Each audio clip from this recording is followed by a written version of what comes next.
गोट बिरयानी। मीरठ नाम के गांव में कपाड़िया नाम का आदमी बकरी को तौल के हिसाब से बेचता था। उसके पास अलग अलग जगहों से व्यापारी आकर तौल करके बकरी को खरीद कर ले जाते थे।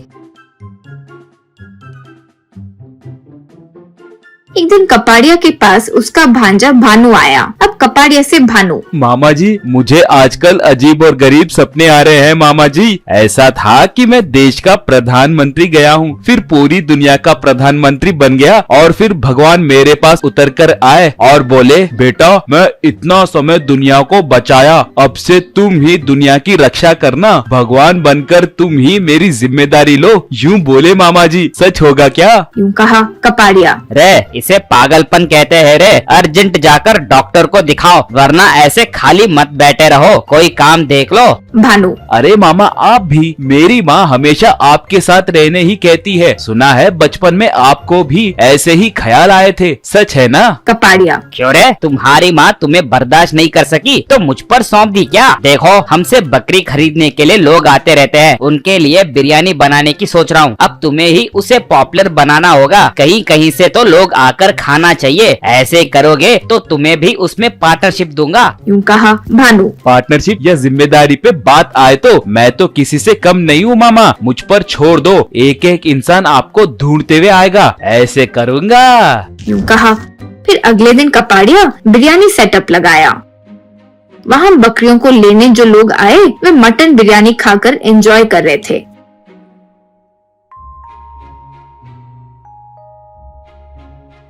दो दिन के बाद लोगों का आना बढ़ने लगा।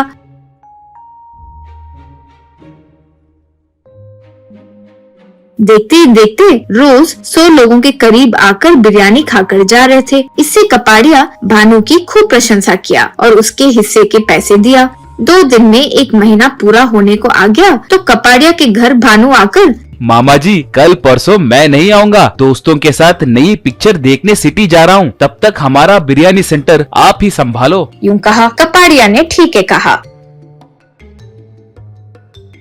पत्नी रीतू से कपाड़िया, मुझे लगा ये भानु बेवकूफ है लेकिन जबरदस्त है। हमारे बिरयानी सेंटर पे अलग अलग जगह से लोग आ रहे हैं, पड़ोसी गांव से भी आ रहे हैं, चाहो तो कल आकर देखो, तुम ही शॉक हो जाओगी, ये कितना टैलेंटेड है पता है। यूँ कहा रीतू। पता नहीं जी, आप ऐसे ही कह रहे हो, लेकिन मुझे उस पर भरोसा नहीं है। ऐसे ही तुम्हारी दीदी ने कहा है, यूँ सोचकर मेरे भाई के पास भेजा तो आपका भांजे के दिए हुए झटके से वो गांव छोड़कर भाग गया। कपाड़िया, तुम्हारा भाई जैसा नालायक के साथ ऐसे ही होना चाहिए, सब कुछ पहले ही देखना चाहिए था ना। कल आओ मैं दिखाता हूँ ये इसका टैलेंट। यूँ कहा। अगले दिन कपाड़िया एक जगह पर बकरी बेच रहा था तो रीतू के पास जीवन नाम का एक आदमी आया। अब रीतू से जीवन, देखो ठीक 1 महीना हो गया है, अब बिरयानी के साथ मुझे 18,000 दे दे तो मैं जाता हूँ। तब रीतू, ओ जी ये आकर कुछ पैसे पूछ रहे हैं, एक बार देखो, यूँ बोली। तो कपाड़िया उसके पास आकर पूछा, किसके पैसे? तब जीवन, क्यों भाई ऐसे अनजान बात कर रहे हो? आपका भांजा सारे गांव वालों को बोला कि हर दिन 300 डालकर हमसे मटन बिरयानी खाओ, महीने के आखिरी तारीख तक डबल पैसे देगा कहा, वो भी ऑफर सिर्फ 6 महीने है, यूँ बोला। यूँ कहा। कपाड़िया, क्या उसने ऐसे कहा? इसलिए इतने लोग भर भर कर आए, यानी एक एक बिरयानी लेने वाले को 18,000 दे? बाप रे, ऐसे तो मुझे गाँव छोड़कर जाना पड़ेगा। जीवन, देखो भाई ये सब कहानियाँ मुझे मत सुनाओ, इसलिए सुबह ही आ गया, चुपचाप मेरे पैसे मुझे दो वरना तुम पर पुलिस केस कर दूंगा। तब रीतू, क्या पुलिस केस डालोगे? क्या कहकर डालोगे? रोज बिरयानी खाने पर मुझे डबल ब्याज मिलेगा ऐसे कहोगे? शर्म करो, ये दुकान हमारी है, मैं या मेरे पति ने तुमसे ऐसे कुछ नहीं कहा ना, इसीलिए जो बोला उसी से जाकर पूछो, वो सिनेमा थिएटर में है, जाओ जाकर पकड़ो उसे वहीं पर। यूँ बोली तो जीवन उनको डांटते हुए चले गया। फिर जो भी लोग आए रीतू ऐसे ही कहकर भेजती रही।